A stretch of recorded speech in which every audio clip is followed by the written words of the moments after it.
మొన్న శ్రీశైలం వెళ్ళామని చెప్పాం కదా! అప్పుడు ఇలా అక్క మహాదేవి గుహలు ఎప్పటినుంచో వెళ్దాం అనుకుంటున్నాం. ఈసారి కుదిరింది వెళ్ళడం. బోట్‌లో శ్రీశైలం అక్కడ రోప్‌వే నుంచి బోట్‌లో ఒక 1 అవర్ జర్నీ ఉంది. 1 అవర్ జర్నీ చేసొస్తే ఇక్కడ కనిపిస్తుంది అది ఎదురుగా శిలాతోరణంలాగా ఒక గుహలాగా. అక్కడ అక్క మహాదేవి అని ఆవిడ కర్ణాటక భక్తురాలట. అంటే ఈశ్వరుడికి మంచి భక్తురాలట. ఇక్కడ స్వయంభూగా వెలిసారట ఈశ్వరుడు. మనకి శ్రీశైలం గర్భగుడిలో కూడా స్వామివారిని దర్శించుకొని రాగానే ఫస్ట్ లెఫ్ట్ సైడ్ ఉంటారు ఈవిడ అక్క మహాదేవి అని.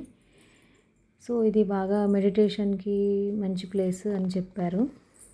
అయితే ఆ గుహ లోపలికి వెళ్ళటం మాత్రం కొంచెం సాహసం అనే అనిపించింది. లోపలికైతే ఆక్సిజన్ లేదు, అంతా గబ్బిలాల స్మెల్.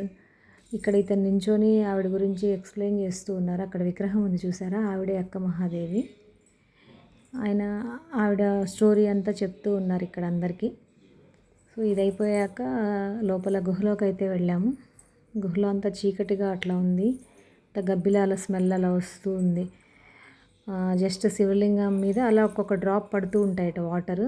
జస్ట్ చూసేసి వచ్చేసాం అలాగా. ఇది లోపల గుహ. మీరు కూడా ఒకసారి చూస్తారని పోస్ట్ చేస్తున్నాను.